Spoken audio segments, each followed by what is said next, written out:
भुवनेश्वर कुमार और Josh Hazlewood की घातक गेंदबाजी के आगे ध्वस्त हुई दिल्ली कैपिटल। क्रिकेट से जुड़ी सही जानकारी पाने के लिए हमारे चैनल को सब्सक्राइब जरूर कीजिएगा। नमस्कार दोस्तों, स्वागत है आपका एक और रोमांचक मुकाबले में, जहां आमने सामने थी दिल्ली कैपिटल और royal challenger Bengaluru. Royal challenger Bengaluru के कप्तान रजत पाटीदार ने टॉस जीता और पहले क्षेत्ररक्षण का फैसला किया। दिल्ली की ओर से पारी की शुरुआत करने आते हैं साहिल परख और केएल राहुल और पहले ही ओवर में गेंद थामते हैं भुवनेश्वर कुमार। पहले ही गेंद से स्विंग देखने को मिली और उन्होंने शुरुआत में ही दिल्ली को बड़ा झटका दिया। साहिल परख बिना खाता खोले पवेलियन लौट गए। दूसरे ओवर में स्ट्राइक पे आते हैं केएल राहुल। जोश हेजलवुड की पहली ही गेंद पर केएल राहुल 3 गेंदों में 1 रन बनाकर पवेलियन लौट जाते हैं। जोश हेजलवुड उन्हें जितेश शर्मा के हाथों कैच करा पवेलियन का राह दिखाते हैं।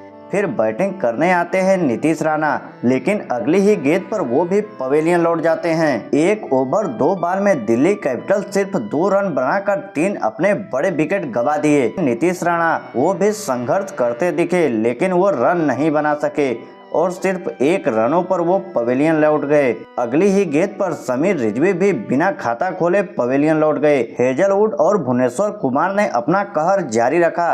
कुछ ही देर में ट्रिस्टन स्टब्स भी चलते बने। दिल्ली कैपिटल सिर्फ 7 रनों पर अपने 4 बड़े विकेट गंवा देती है, लेकिन फिर बैटिंग करने आए कप्तान अक्षर पटेल वो भी 7 के ही स्कोर पर पवेलियन लौट जाते हैं। अब क्रीज पे आते हैं अभिषेक पोरल और साथ देते हैं डेविड मिलर।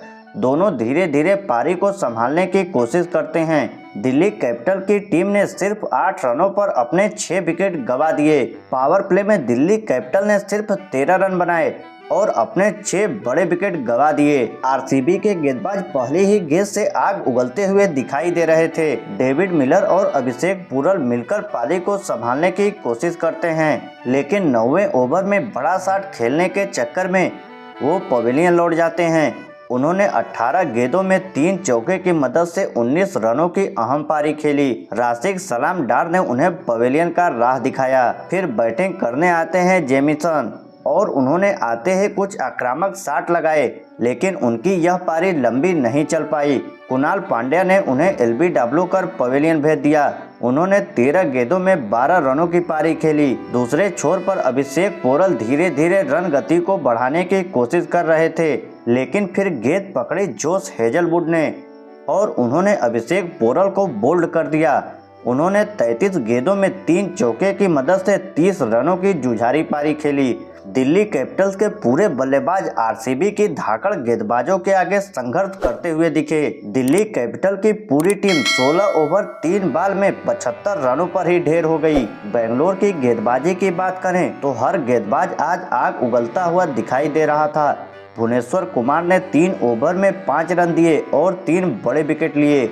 जोश हेजलवुड ने 3 ओवर 3 बॉल में 12 रन देकर 4 विकेट लिए। राशिद सलाम डार, सुयश शर्मा और कुणाल पांड्या को 1-1 विकेट मिला। भुवनेश्वर कुमार और हेजलवुड की धाकड़ गेंदबाजी की बदौलत एक समय ऐसा लग रहा था कि दिल्ली कैपिटल, जो सबसे छोटा टोटल है 49 रनों का, उसे भी बीट नहीं कर पाएगी, लेकिन अभिषेक पोरल के जुझारू पारी ने उन्हें 75 रनों के व्यक्तिगत स्कोर पर पहुंचाया।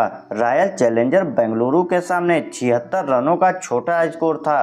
बेंगलोर की ओर से पारी की शुरुआत करने आए जेकब बेथल और विराट कोहली और उन्होंने आते ही आक्रामक अंदाज दिखाया। जेकब बेथल ने कुछ शानदार शॉट भी जड़े। विराट कोहली दूसरी ओर से पारी को संभालने की कोशिश कर रहे थे। जेकब बेथल ने मात्र 11 गेंदों में 2 छक्के और 1 चौके की मदद से 20 रन ठोक दिए, लेकिन तीसरे ओवर में जेमिसन ने उन्हें नटराजन के हाथों कैच करा पवेलियन भेज दिया। फिर बैटिंग करने आए देवदत्त पाडिक्कल और उन्होंने आते ही धुआंधार शुरुआत की। मात्र 13 गेंदों में 3 चौके और 3 गगनचुंबी छक्के की मदद से 34 रन बनाकर नाबाद रहे। दूसरे छोर पर विराट कोहली 15 गेंदों में 1 चौके और 2 छक्के की मदद से 23 रन बनाकर नाबाद रहे। रॉयल चैलेंजर बेंगलोर की टीम ने सिर्फ 6 ओवर 3 बॉल में 1 विकेट खोकर 77 रन बनाकर यह मैच 9 विकेट से अपने नाम कर लिया। ऐसे ही क्रिकेट से जुड़े सही जानकारी पाने के लिए